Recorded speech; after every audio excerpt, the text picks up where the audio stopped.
Hello, welcome back to the channel. Today I want to talk about bass guitar, and specifically I want to talk about EQing bass guitar. Bass in any mix is essential to giving us that powerful low end that just adds weight and authority to any mix. And second to drums, bass is my next favourite thing to mix. Because for a long time I found it quite challenging how to have it not only sounding full but also focused and clean and not flabby in any way. So today I want to give you some pointers towards frequencies that will get you there, that'll give you that focused sounding bass but not lose any of the power that it brings to your mix. This video is part of a series of how to EQ videos that I've created for the channel. It's something I get asked about all the time, and it's actually something that I came to realise probably really recently, that I tend to just go to the same frequencies to enhance or to clean up instruments. And I revisit the same frequencies time and time again across many different types of instruments and drums.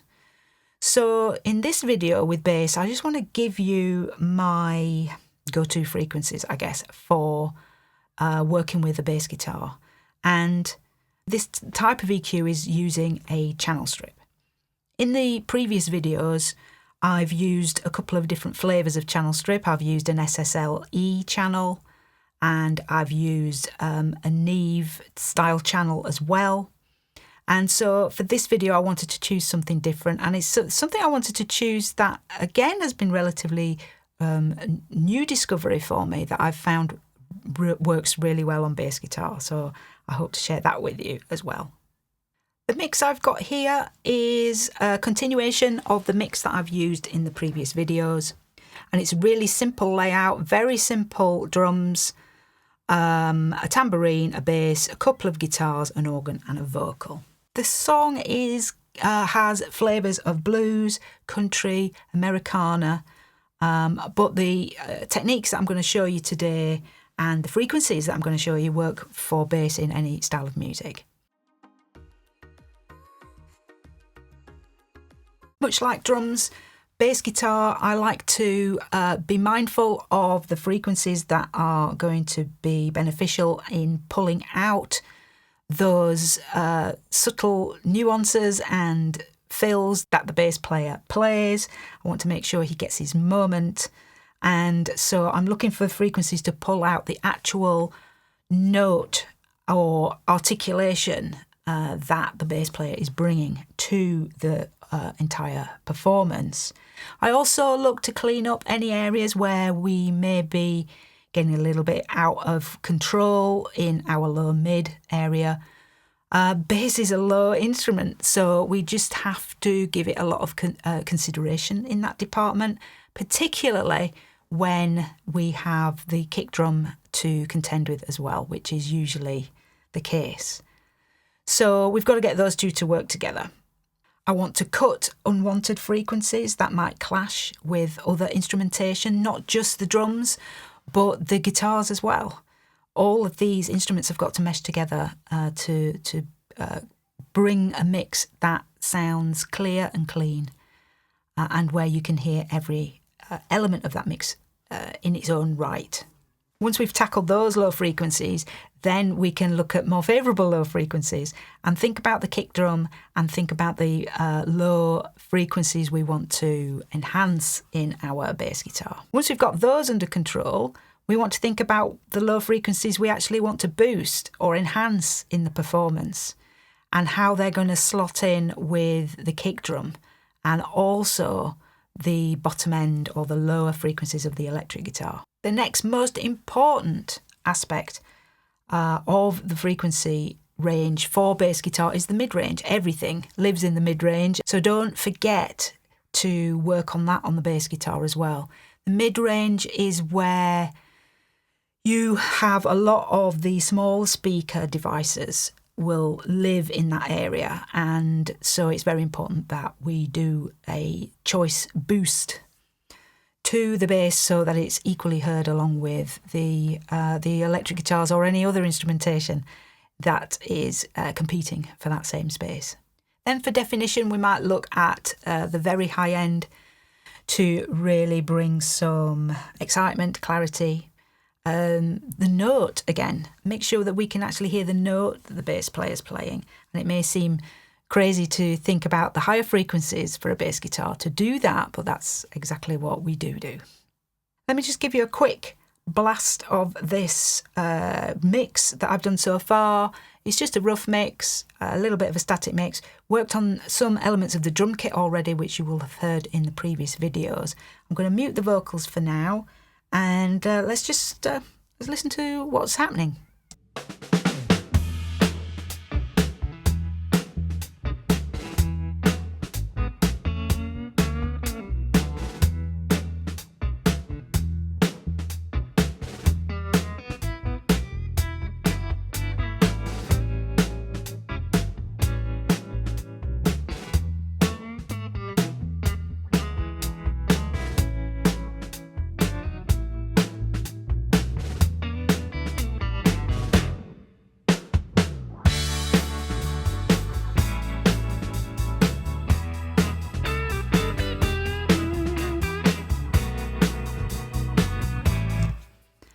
Okay, really great, simple tune, good fun tune as well.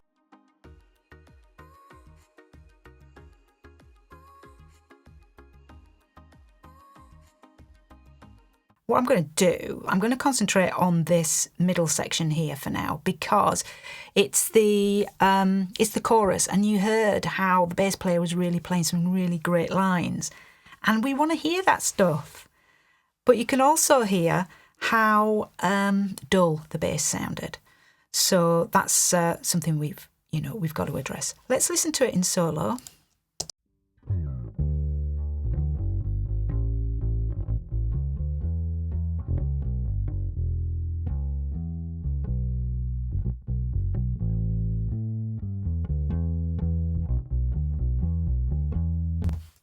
Okay, really nice playing, lots of movement there around the fretboard, and just want to make sure that we really benefit the bass player by giving him his moment in this record. So, where do we start?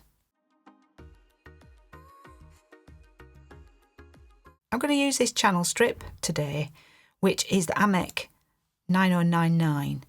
I really like how this sounds on bass guitar. It's got a couple of unique features that I think work well with bass guitar, so I'll point those out when we get to it. First things first, what I'd like to do to this bass, as you can see, it's quite dynamic, so I do want to control it a little bit so that we can give the EQ something solid to work with. So in this instance, what I'm going to do is I'm just going to apply the compressor here that's on this particular channel strip.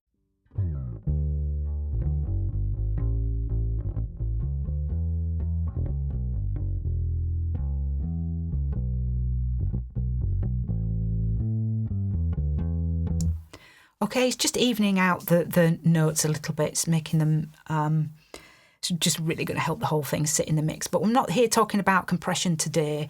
If you did want to know about compressing bass guitar, I have got a video on that covers all various different scenarios that you're working with. So I'll put a link to that up top somewhere for you to check that out later on. But don't go away, stay with me for this video as we talk about EQing bass. As with the drums, there are just a small handful of frequency ranges that I go to with the bass guitar, and it just means that you can come to decisions much faster by committing these ranges to memory, or just writing them down on a notepad or something so that you can refer to them. But if you just keep mixing and going to them time and time again, then they will wedge themselves firmly into your memory banks. So the first thing I want to do is get some clarity built into this bass. I want to hear those notes. So to hear those notes, I want to hear more in the mid-range, and I want to hear more in the upper range as well, the string noise, that sort of area. I'm not talking about, although it may bring it out, but when I say string noise, I don't mean the squeaking, but inevitably some of that may be brought out of the performance. If it's not causing a problem in the mix, then we don't worry about it. So, like I've said before, I don't go looking for problems. So, let's see what we can do here. First frequency, we're thinking about this bass performance, it sounds quite woolly and thick. So I want to pull out more of the nose. I want to pull out more of the mid-tones. And the frequency, the go-to frequency for that area is usually somewhere between 750 hertz and 1.5 kilohertz. So I'm looking at this range here on this channel strip, okay? So this range here, it's the high mid frequencies, and it starts at 500 hertz and goes all the way up to 4,500 kilohertz. First thing I like to do is just listen without doing any boosts or cuts. I just want to get a feel for how the thing sounds.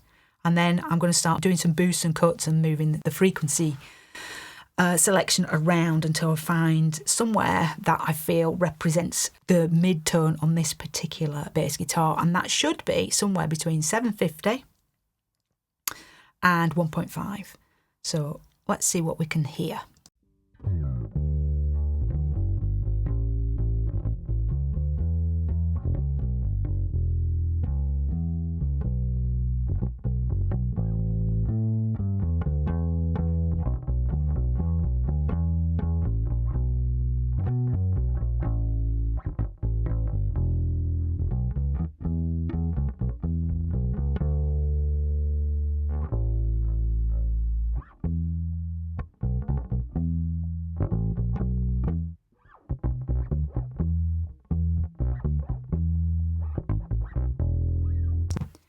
So in solo, it feels as though the middle frequency on this guitar that is the clearest is around about 1K. But we can't really make the judgment without listening to it in the context of the mix, because that's what's important. So let's do that. Let's listen to the mix. And you can see I've done a really healthy boost here. That's like 12 dB boost. And that's purely just to be able to hear this and help making the decision rather than working with it just too subtle. I just want to really go a little bit heavy-handed with it. So what I'm going to do is I'll zero that out, and in the same vein as I just did in solo, I'm going to play for a few seconds, and then I'm going to put this boost in on the bass guitar to find the right level.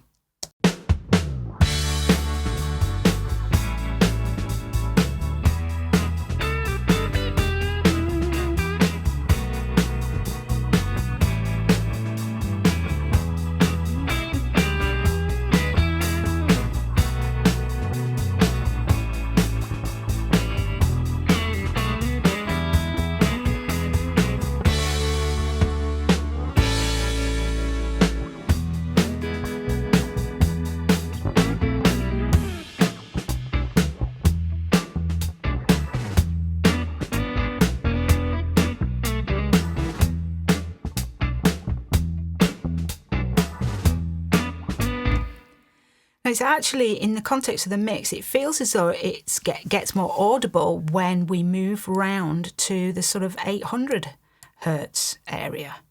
So that is where I'm going to settle for now. Obviously, 15 dB boost is quite a lot. But what I've got to bear in mind is that I'm going to do some further work with this articulation range using this top band here, where we're really going to work with some of the higher frequencies to make this bass heard. What I'm also going to do here, for the ease of the video, is I'm just going to push the level of this bass guitar up a little bit here on the fader, so to help you guys hear it in the mix a little bit clearer.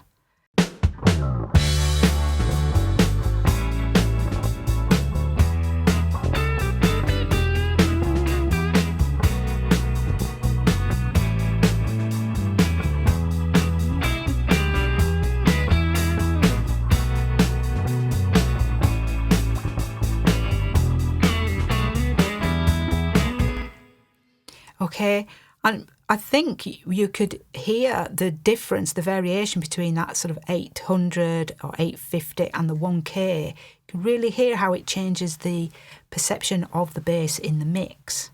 I'm going to leave it there for now. It doesn't mean to say it's going to stay there. But I'm just going to dial back this to something that's a little less honky. And I'm going to go back to 0 again, back to unity. I'm going to listen for 2 or 3 seconds and then I'm going to dial it in.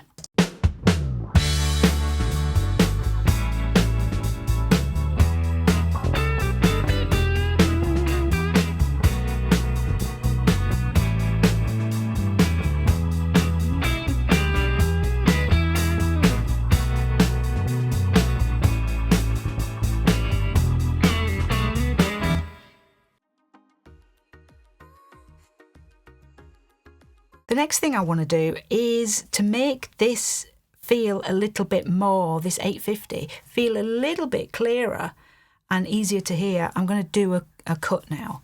And I want to cut some of that low mid stuff out. So this is where I come to the second frequency. And that is, for me, the starting point is usually about 220, 225.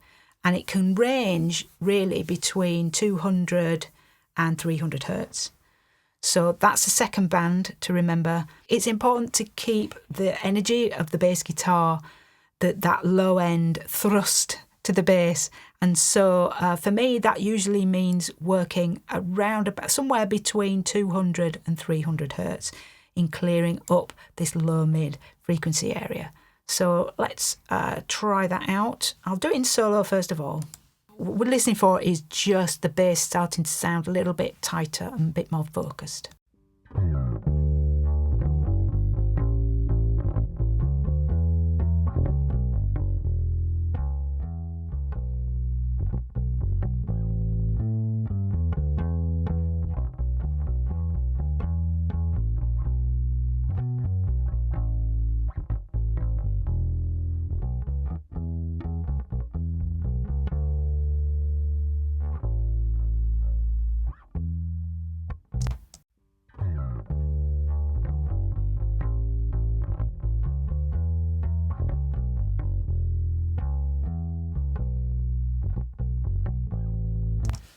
So that's feeling about right there. It's 245. So let's dial this in the mix. Starting with 0, listen for a couple of seconds, and then cut some of this 250 hertz.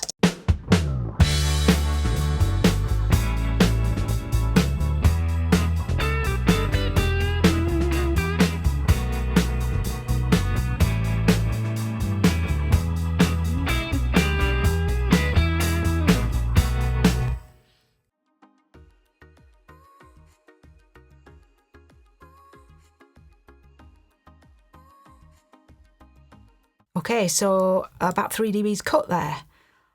Seems to be working. Now what's happening though is that we feel as though the bass is kind of getting a little bit quiet. I'm just going to boost up the makeup gain on the compressor here to make up for that.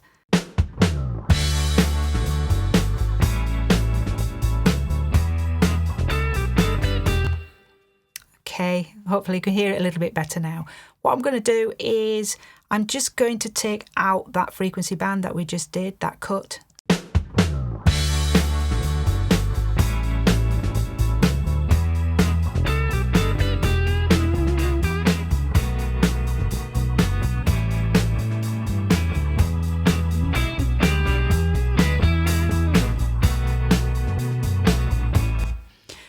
So the bass is just feeling much tighter, it's feeling more controlled. We're not getting that blooming where some notes come louder than others.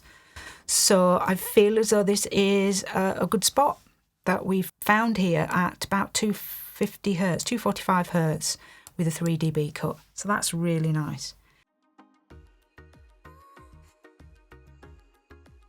The next frequency range that I'll go to is this range here, which is the high frequencies. So I'm looking at 5 kilohertz here, and I'm looking for string articulation, more of the note, maybe more of a buzzing that you can get, like fret buzz, that sort of thing. And let's see with that whether we can pull out more definition on this, on the notes that are being played here. Now we're going to come to this this frequency here. I'm going to solo the bass. When I say I don't mean frequency, I mean this button here called sheen. And this is unique, I think, to the AMEC EQs, where I really don't know what it does, but it just seems to add extra harmonics, I think, that just add another dimension to the top end. And so we've got sheen here on the top end, and at the bottom they've got glow. And when we get to working with the low frequencies, we'll audition that. So I'm going to play the bass, and I'll bring this sheen in and out and see if we can hear it doing anything.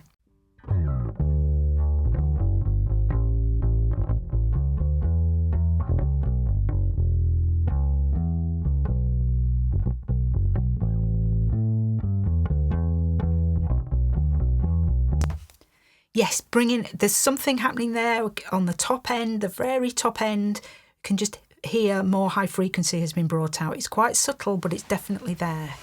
So that's why I love this on bass guitar. So now let's see if we can work even more within this sort of 5K area. Something like 5 to 8K. See what happens there when we start to boost.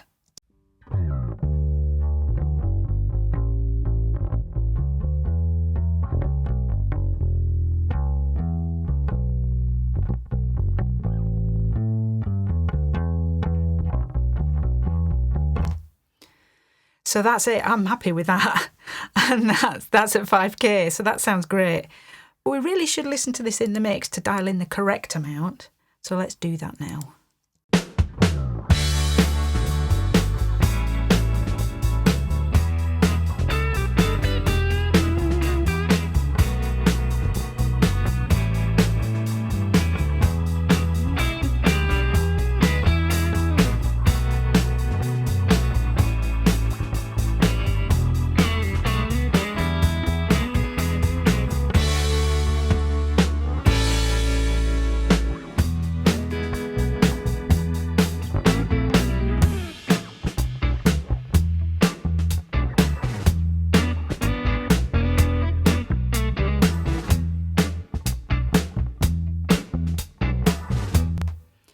So I actually quite like that, a little bit below 5 kilohertz. It just seems to be bringing out a little more of the actual tone of the note here.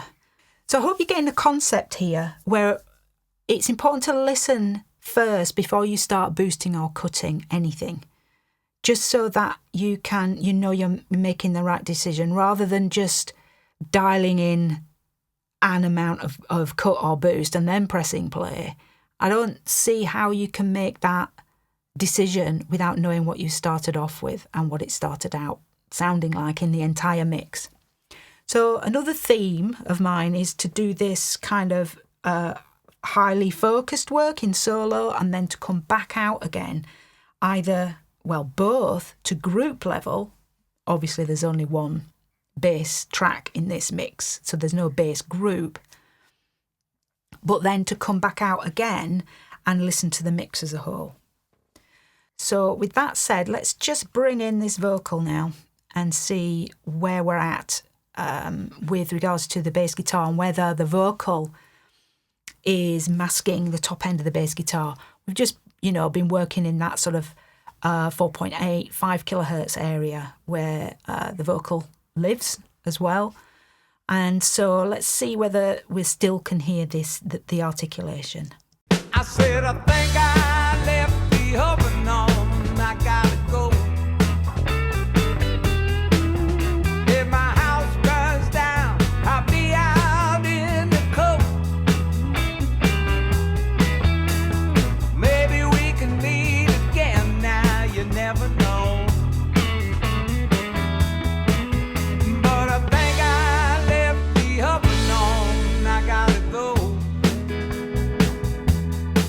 Then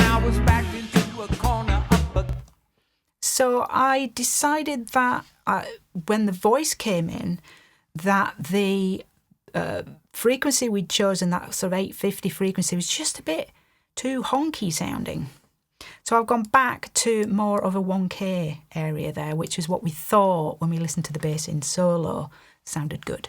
So I'm happy with that. It's obviously loud. It's just a bit loud in the mix, but that's there on purpose because I want you to be able to hear it in this tutorial. So at the end, we'll just balance it into the mix a little bit better. So we've dealt with that mid-range boost at 1K to really bring the bass guitar out of the mix. We've dealt with the articulation, the string articulation between 4 and 5K. So that's just bringing more of the note out as well, so that the bass player gets his moment or her moment in the mix. And then what we did was we cleaned up those low mids so that the boost that we did in the mid-range and the high frequencies is even more clear. Brings clarity to the bass guitar, and it gives space for the electric guitars and for the warmth of the vocal as well. So now, after we've done that, what we've effectively done is we've taken some of the low end energy out of the bass guitar with the cut at 250, with the boost at 1K and the boost at 5K. We've kind of built in a tilt EQ to the overall sound of the bass guitar. This should be apparent. If I take the EQ section out of this channel strip, you should hear the before. In bypass, you should hear or feel that the bass actually feels more bassy.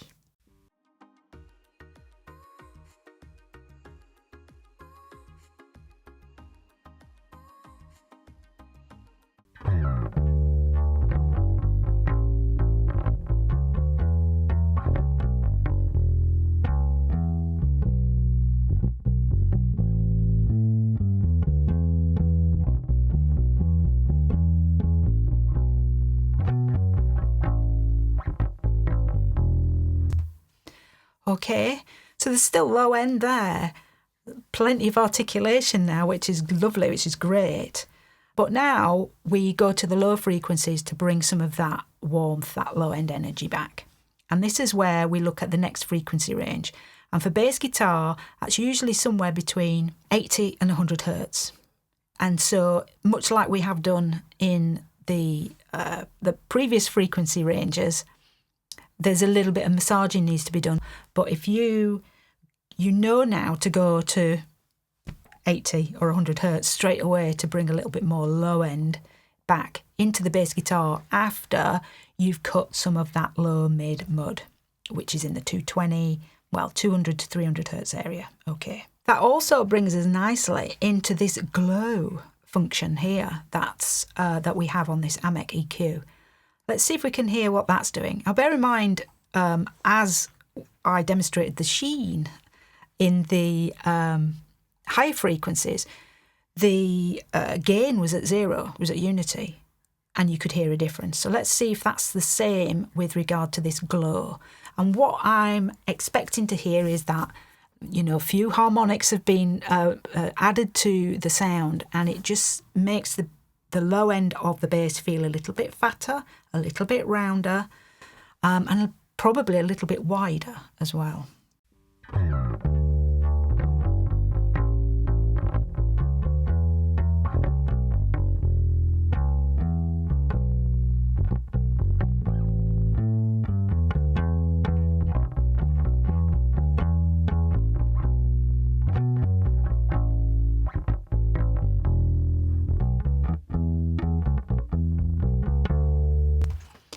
Now, it's not as obvious as it was with the sheen on the high frequencies, but it's definitely having an effect, particularly when the bass player is playing the lower notes. You just feel as though they just get a little bit bigger.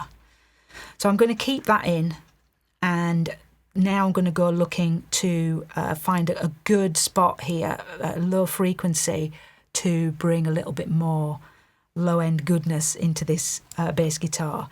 I'm going to do it in solo first of all.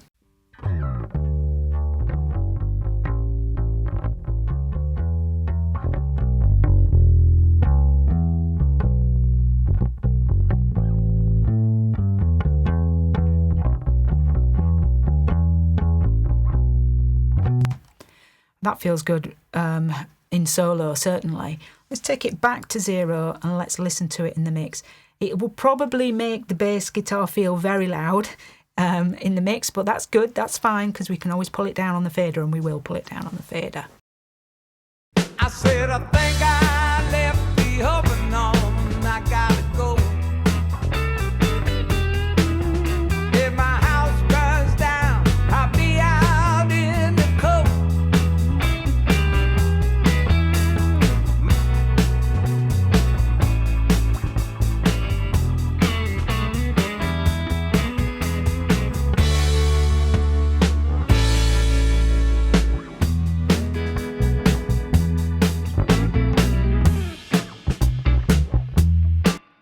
It goes playing into a different style there. Let's just check if we can push this 80 hertz a little bit more.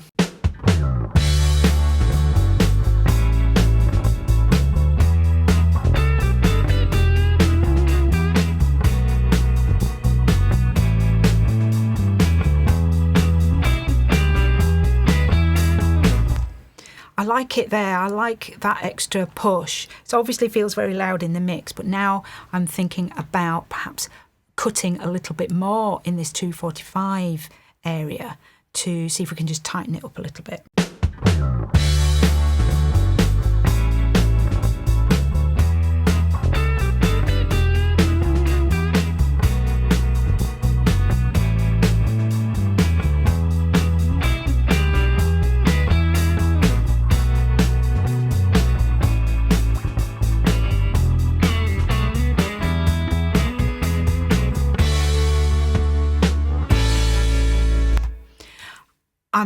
I like how the low end is shaping up now. Just these little moves, you know, just carving away here and relying on our taste, personal taste. But now I'm feeling as though it's just feeling a touch mid-focused, but that could be because the actual loudness of the bass is it's a bit on the loud side at the moment. But I'm going to leave it where it is for now, and I'll just settle in the bass after we've done all these EQ moves. Just makes it easier for you guys to hear what I'm doing if it's a touch louder in the mix, I think.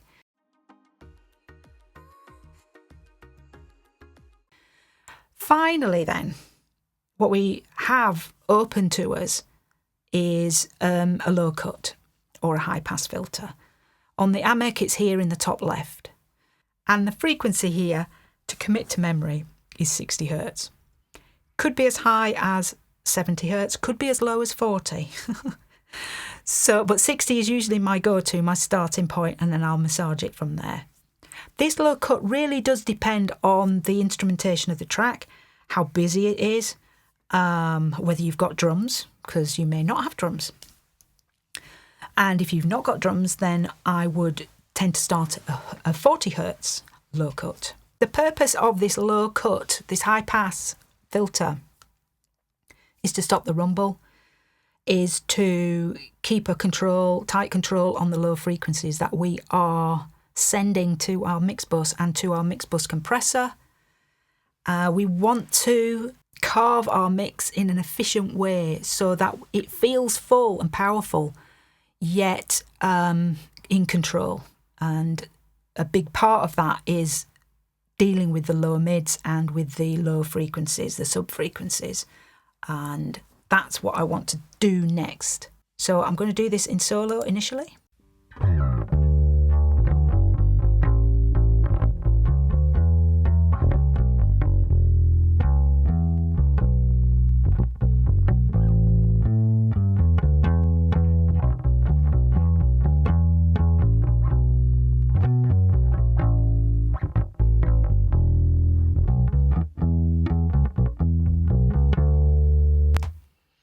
So I like that, how that just tightens up that whole low end. We've ended up there at 66.8. Let's listen to it in the mix. And I'm going to start with it out actually, and then I'll bring it in.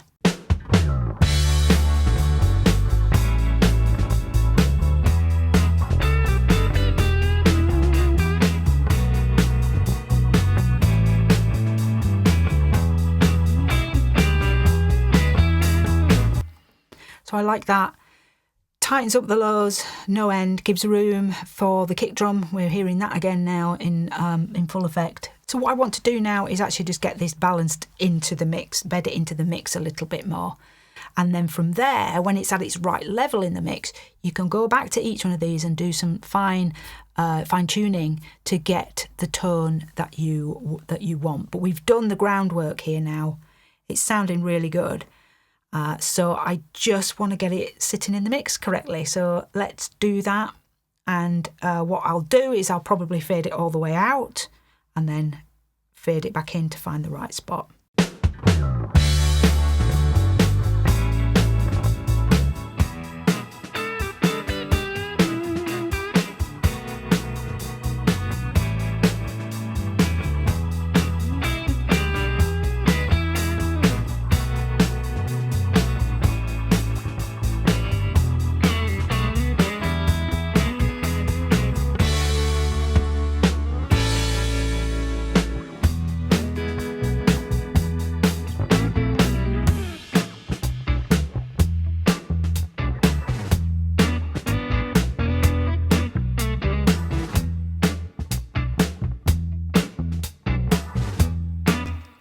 So that's feeling about right now. I'm going to check it with the vocals now. I said, I think I left the oven on. I gotta go.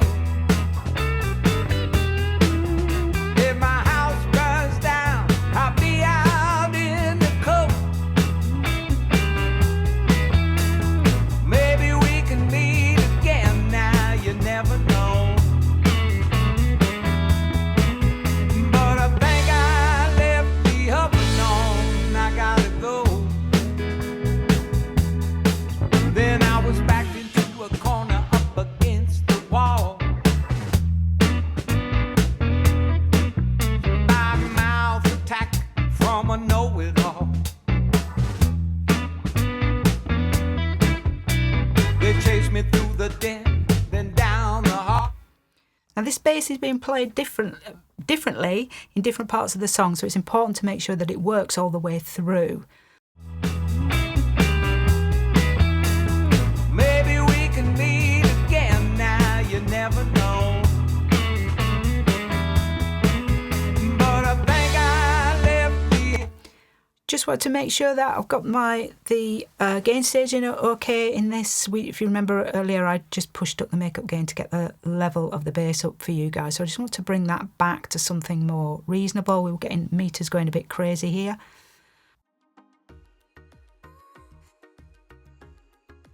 So we've gone from this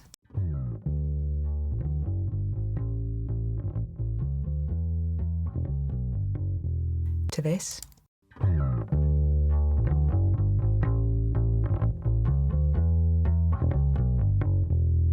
And in the mix, that sounded like this. I said, I think I left the oven on. I gotta go. To this. I said, I think I left the oven on. I gotta go. If my house burns down, I'll be out in... So thanks for watching this video. I hope you got some entertainment out of it. If not, one or two little pointers on how to EQ bass guitar. We have the frequency ranges we discussed today for the string articulation, the top edge of the note. We were working in the 4K to 5K area, a little bit of a boost. Then moving down the EQ pots here on our channel strip, we were looking at the mid frequencies, the high mids, all important area for pushing the bass through this mix and competing with guitars, vocals, drums, you name it. And that frequency zone, you're looking at anywhere between 750 and 1.5K. The low mids, all important area again for stopping the bass sounding woolly and dull and muddy. So the frequency zone we were looking at here was anywhere really between 200 and 300 hertz. Do a cut here just to tighten up the bass, give room for the guitars, give room for the snare and also the vocal Those 3 moves gave us a tilt EQ effect with our bass guitar, making it sound more bright and less full. So we came down to the low frequencies here and we were working between 80 and 100 hertz to bring back some of that fullness and power to the bass. Then as a final cleanup, we went to our high pass filter and we dialed in a cut anywhere from 40 hertz to 70 hertz as needed, so that the kick